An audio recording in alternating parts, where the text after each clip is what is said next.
వివాదాస్పద ఆధ్యాత్మిక గురువు నిత్యానంద సజీవ సమాధి అయ్యాడా? అవునని అతని మేనల్లుడు సుందరేశన్ ప్రకటించారు. అంతేకాదు హిందూ ధర్మ పరిరక్షణ కోసం నిత్యానంద ప్రాణత్యాగం చేశాడు, సజీవ సమాధి చెందారని ఆయన సోషల్ మీడియాలో ప్రకటించేశారు. ఆయన స్టేట్మెంట్ వైరల్గా మారింది. అయితే నిత్యానంద వెంకటేశ్వర భావ సమాధి దర్శనం పేరుతో శ్రీవారి వేషంలో దర్శనమిచ్చారనే ఫోటోలు కూడా కలకలం రేపాయి. మొదట ఈ ప్రచారాన్ని కైలాసంలోని నిత్యానంద సన్నిహితులు ఖండించలేదు. ఆయనకు సంబంధించిన వెబ్సైట్ కానీ సోషల్ మీడియా అకౌంట్స్ కానీ ప్రకటనలు చేయలేదు.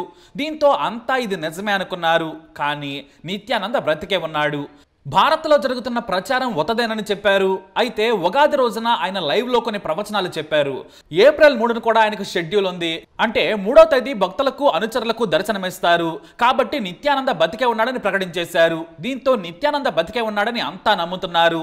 కానీ నిత్యానంద వెనక ఏదో పెద్ద వ్యవహారమే నడుస్తోందనే కామెంట్స్ కూడా వినిపిస్తున్నాయి. నిత్యానంద ఆరోగ్యం చాలా ఏళ్లుగా బాగోలేదు. ఆయన రహస్యంగా శ్రీలంక వచ్చి ట్రీట్మెంట్ తీసుకుని వెళ్లారనే ప్రచారం కూడా ఉంది.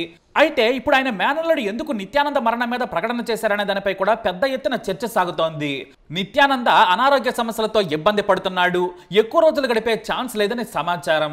అందుకే భారత్లోని వేల కోట్ల విలువైన ఆస్తులను స్వాధీనపరుచుకునేందుకు కొంతమంది ఇక్కడ ప్లాన్ చేస్తున్నారట. ఎందుకంటే ఆయన భారత్కు వచ్చే పరిస్థితి అయితే లేదు. నిత్యానంద మేనల్లుడు చాలా ఆశ్రమాలను నడుపుతున్నారు, కానీ చాలా వరకు అవి ఖాళీగానే ఉన్నాయి. కాకపోతే ఆ భూముల విలువ కోట్లలో ఉంది. ఇటు పసిఫిక్ దీవుల్లోని కైలాసంలో కూడా నిత్యానంద భారీగా ఆస్తులు కొన్నారు. అయితే ఆ ఆస్తులను, ఆశ్రమ వ్యవహారాలను, నిత్యానంద వ్యక్తిగత విషయాలను నటి అతని ప్రియురాలు రంజిత చూసుకుంటున్నారనేది బహిరంగ విషయం. నిత్యానంద చనిపోతే ఆమెనే ఆస్తులకు వారసురాలవుతారు.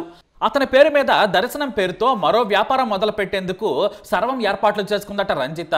ఇక నిత్యానంద గురించి కాస్త తెలుసుకుంటే, నిత్యానంద 1978 జనవరి 1న తమిళనాడులోని తిరువన్మలైలో పుట్టారు. ఆయనకు చాలా పేర్లున్నాయి. నిత్యానంద పరమశివం, పరమహంస అనే పేర్లున్నా కూడా నిత్యానంద స్వామి అనే పేరుతోనే పాపులర్ అయ్యాడు. అయితే 12వ ఏట రామకృష్ణ మఠంలో జాయిన్ అయ్యాడు. అది కూడా తన స్నేహితులు జాయిన్ అవుతున్నారని వెళ్ళాడంతే. పేదరికంలో ఉన్న నిత్యానంద అక్కడ మంచి చదువు బోధనతో పాటు భోజనం కూడా దొరుకుతుందని వెళ్ళాడు. ఇక ఆశ్రమంలో ఉంటూనే చదువుకున్నాడు. కానీ 17 ఏళ్లకే విషయం తెలుసుకున్నాడు. ఇంటర్మీడియట్ వరకు చదువుకున్న నిత్యానంద చదువుకుంటే కూడా స్వామి వేషాలు మంచి లాభాలు ఇస్తాయనుకున్నాడు. అందుకే మెల్లిగా భారతం, భగవద్గీత మీద పట్టు సాధించాడు. తన కుటుంబాన్ని వదిలేసి ఓ డబ్బున్న స్నేహితుడి సాయంతో బెంగళూరు దగ్గర బిదారి అనే ఖాళీ మైదానంలో ధ్యానపీఠం మొదలుపెట్టాడు. అప్పటికి నిత్యానంద వయసు 24 ఏళ్లు. అక్కడ కేవలం మొదట ప్రవచనాలే చెప్పేవాడు.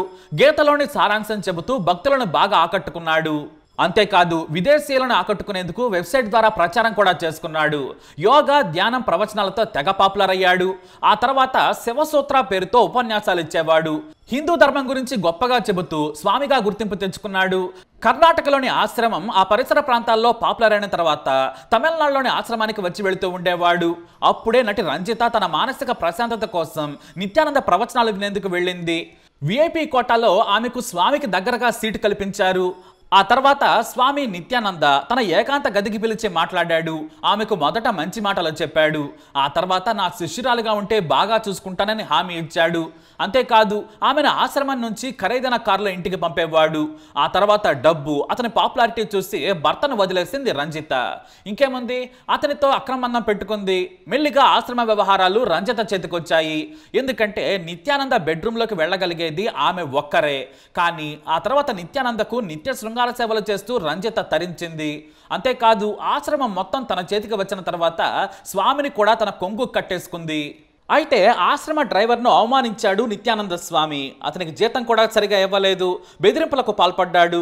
దీంతో నిత్యానంద స్వామికి ప్రవచనాలు తెలిస్తే అతనికి మోడర్న్ టెక్నాలజీ తెలుసు. ఓ జర్నలిస్ట్ సాయంతో నిత్యానంద బెడ్రూమ్లో బెడ్కు ఎదురుగా రహస్య కెమెరాలు పెట్టాడు. క్లీనింగ్ పేరుతో ఇతర పనులున్నాయని నిత్యానంద రంజిత లేని సమయంలో కెమెరాలు పెట్టించాడు. ఇంకేముంది, హెచ్డి క్వాలిటీలో వీడియోలు రికార్డ్ అయిన తర్వాత ఆ సదరు జర్నలిస్ట్కు వాటిని ఇచ్చాడు. ఆ తర్వాత డ్రైవర్ కూడా అక్కడి నుంచి పారిపోయాడు. కట్ చేస్తే సన్ టీవీలో ఈ వీడియోలు టెలికాస్ట్ అయ్యాయి. నటి రంజిత ఎంతటి కసక్క అనుకొని అంతా షాక్ అయ్యారు. ఎందుకంటే అప్పటికే ఆమె హీరోయిన్గా చాలా పాపులర్, మంచి హిట్ సినిమాల్లో కూడా నటించింది. తెలుగులో జగపతి బాబుతో మావి చిగురు సినిమాలో నటించింది. ఆ మూవీ హిట్ కూడా అయింది. అయితే వెండి తెర మీద పద్ధతిగా ఉండే రంజిత ఇలా స్వామి వేషాలు వేస్తూ స్వామికే శృంగార పూజ చేస్తుండడం చూసి షాక్ అయ్యారు. అయితే ఆ వీడియో నకిలీదని సన్ టీవీ మీద కేసు పెట్టింది రంజిత. కానీ కోర్టు ఆ వీడియోలను ఫారెన్సిక్ ల్యాబ్కు పంపింది. ఇక తీర్పు రాకముందే గుజరాత్లోని ఆశ్రమానికి పారిపోయారు. ఇక తమిళనాడు, కర్ణాటకలోని ఆశ్రమాల్లో యువతలపై లైంగిక దాడి చేశాడనే ఆరోపణలు కూడా వచ్చేశాయి.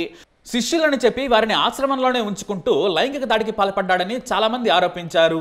ఇక స్కూలు, కాలేజీలను నిర్వహించిన నిత్యానంద యవ్వనంలో ఉన్న విద్యార్థినులకు ఫీజులు లేకుండా చేస్తానని డబ్బు ఎరగా వేసి కూడా వారిని లైంగికంగా వేధించాడని కూడా ఆ తర్వాత ఆరోపణలు వచ్చాయి. అలా నిత్యానంద మీద కేసుల మీద కేసులేశారు. అవి కోర్టులో నడుస్తూనే ఉన్నాయి. రేపే అరెస్ట్ అని కూడా అన్నారు. అయితే చాలా తెలివిగా తప్పించుకు తిరిగాడు నిత్యానంద. అయితే ఈలోపు ఇద్దరు అమ్మాయిల కుటుంబం నుంచి తల్లిదండ్రులకు చెప్పకుండా నిత్యానంద ఆశ్రమానికి వచ్చారు. వాళ్ళను నిత్యానంద బంధించాడని తల్లిదండ్రులు ఆరోపించారు. ఆ తల్లిదండ్రులను ఆశ్రమంలోకి అడుగు కూడా పెట్టనివ్వలేదు. అయితే ఈ వివాదం మొదలడంతో ఆయన చెప్పా పెట్టకుండా అక్కడి నుంచి పారిపోయాడు. ఎందుకంటే ఇద్దరిపై అత్యాచారం చేశాడని పోలీసుల విచారణలో ఆ తర్వాత తేలింది.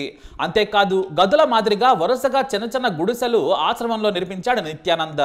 అందులో మహిళలను ప్రత్యేకంగా ఉంచేవాడు. వారితో తనకిష్టం వచ్చినప్పుడు శృంగారం నెరిపేవాడు. దేవుడితో గడిపితే మీకు పుణ్యం వస్తుంది, పునర్జన్మ గొప్పగా ఉంటుందని లత్కోరు కబుర్లు చెప్పాడు నిత్యానంద. కానీ ఈ లోపు గుజరాత్ పోలీసులు ఆయన కోసం వెతకటం మొదలు పెట్టారు. కాకపోతే పోలీసుల కంటే తెలివైన వాడు నిత్యానంద. తన ప్రియురాలు, శిష్యులు, ఇతరులతో భారీగా బంగారం, డాలర్స్ లో కరెన్సీని తీసుకొని నేపాల్ మీదుగా పారిపోయాడు. మైనర్ బాలికల మీద కూడా అత్యాచారం చేశాడనే ఫిర్యాదులు రావడంతో భయపడ్డాడు. చిక్కితే అహ్మదాబాద్ లోనే తనను జైల్లో వేస్తారని భావించి చాకచక్యంగా పారిపోయాడు. నిత్యానంద దేశం దాటి వెళ్లాడనే వార్తలు వచ్చేశాయి. కానీ కొన్నాళ్లకు ఏకంగా తాను కైలాసం అనే దేశాన్ని సృష్టించానని ప్రకటించాడు. దాని పేరు యునైటెడ్ స్టేట్స్ ఆఫ్ కైలాస.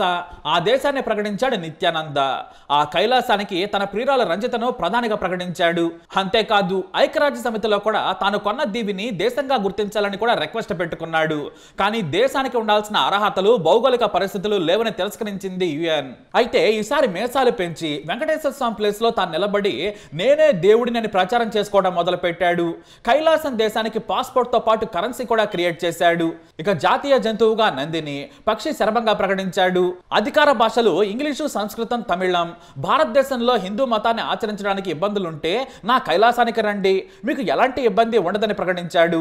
ఇంతకీ పసిఫిక్ సముద్రంలో ఈ కైలాసం ఎక్కడుందో ఎవ్వరికీ తెలియదు. కానీ అతని వీడియోలు మాత్రం మరింత పాపులర్ అవడం మొదలు పెట్టాయి. అతనికి వచ్చిన ఇంగ్లీష్ తో పిచ్చి మాటలు మాట్లాడటం మొదలు పెట్టాడు. గతంలోనే అంటే 2013లో నేను సూర్యుడిని గంట సేపు పక్కకు జరిపాను, కోతులు, ఆవులకు నేను సంస్కృతం నేర్పానని పిచ్చివాగుడు కూడా వాగి అబాసు పాలయ్యాడు నిత్యానంద. అయితే కైలాసానికి వెళ్ళిన తర్వాత కూడా ఫిజిక్స్ నుంచి ఆర్టిఫిషియల్ ఇంటెలిజెన్స్ వరకు అన్నింటిపైన స్పీచ్లు దంచడం మాత్రం ఆపలేదు. ఆయన స్పీచ్లను గుడ్డిగా విదేశీయులు, భారతీయులు కూడా ఫాలో అయ్యారు. ఆయనకు మొత్తం 46 దేశాల్లో అభిమానులు, ఫాలోవర్స్ ఉన్నారంటే చిన్న విషయం కాదు. 2019 నుంచి నేటి వరకు కైలాసం నుంచి ఆన్లైన్లో మనకు కనిపిస్తున్నారు ఆయన. ఇటు రంజిత మాత్రం మొదట్లో కనిపించిన ఇప్పుడు మాత్రం పెద్దగా వీడియోలో దర్శనమివ్వడం లేదు. కైలాస దేశానికి ప్రధాని రంజితనే. కానీ ఆయనకు అనారోగ్య సమస్యలు ఉన్నాయని కూడా ప్రచారం మొదలైంది. శ్రీలంక దేశానికి రహస్యంగా వచ్చి ట్రీట్మెంట్ తీసుకుని వెళ్ళాడట. అయినా కూడా ఇతర సమస్యలతో బాధపడుతున్నాడని ప్రచారం. కానీ వాస్తవానికి ఏంటంటే ఇప్పుడు ఆయన ఆరోగ్యం అస్సలు బాగోలేదట. కేవలం ఏదో ప్రపంచానికి చూపించేందుకు, కనిపించేందుకు గంట సేపు వీడియోలు హుషారుగా చేసి కనిపిస్తున్నాడట అంతే. కానీ పైకి కనిపించినంత ఏమీ లేదని చెబుతున్నారు. అయితే మన దేశంలో 12 చోట్ల వేలాది ఎకరాలున్న ఆశ్రమాలు ఉన్నాయి. విదేశాల్లో కూడా శిష్యులు ఆశ్రమాలు కట్టించి ఆయన పేరు మీద రిజిస్టర్ చేయించారు. కైలాసంలో ఆయన ఆస్తుల విలువ 4000 కోట్లుంటుందని అంచనా. వాటిని మొత్తం ప్రియురాలు రంజిత్ చేతిలోనే పెట్టాడట. తాను సనాతన ధర్మం, హిందూ ఆచారాలను ప్రచారం చేస్తున్నానని గొప్పగా చెప్పుకుంటున్నాడు. అయితే ఏకంగా వెంకటేశ్వర స్వామి రూపంలో ఫోటోలు అమ్మటం, ఇతరత్ర వ్యవహారాలు చూస్తే మాత్రం చాలా మందికి చిరాకు కలుగుతోంది. అయితే ఇప్పుడు ఆయన ఆస్తులు దోచుకునేందుకు నిత్యానంద దగ్గర సన్నిహితులు ప్లాన్ చేస్తున్నారట. అందుకోసమే ఆయన చనిపోయాడని ప్రచారం చేస్తున్నారనే టాక్ కూడా ఉంది. మరీ ముఖ్యంగా ఆయన మేనల్లుడు ఈ ప్రచారం మొదలు పెట్టడం ఇప్పుడు హాట్ టాపిక్ గా మారింది. చాలా వరకు ఆశ్రమాలను ఆయన చూసుకుంటున్నారు. కానీ అహ్మదాబాద్లోని ఆశ్రమం మాత్రం పోలీసులు సీజ్ చేశారు. భారీగా బంగారం, డబ్బు నిత్యానంద ఆశ్రమ అకౌంట్స్ లో ఉన్నాయట. వాటిని దోచుకునేందుకు ప్లాన్ చేశారనే చర్చ కూడా మొదలైంది. ఏదేమైనా నిత్యానంద ఇక భారత్ కు రాడు. రంజిత కైలాసంలోనే తన శేష జీవితాన్ని గడిపేస్తుంది. ఎందుకంటే అక్కడ భారీ ఇల్లు, ఆయన పేరుతో లైబ్రరీ, ఆశ్రమంలో ఆయన పేరుతో పుస్తకాల అమ్మకంతో పాటు విరాళాలను కూడా సేకరించారు. ప్రస్తుతానికైతే నిత్యానంద బతికే ఉన్నాడని చెబుతున్నారు. కానీ ఆయనగా వీడియో రిలీజ్ చేస్తే తప్ప నమ్మలేని పరిస్థితి. మరి నిత్యానంద బ్రతికే ఉన్నాడా లేదా మీరేమనుకుంటున్నారు? మీ అభిప్రాయాన్ని తప్పకుండా కమెంట్ ద్వారా తెలియజేయండి. ఈ వీడియో అప్డేట్స్ కోసం మై ఛానల్ ఫాలో అవ్వండి. అలాగే తప్పకుండా సబ్స్క్రైబ్ చేసుకోండి.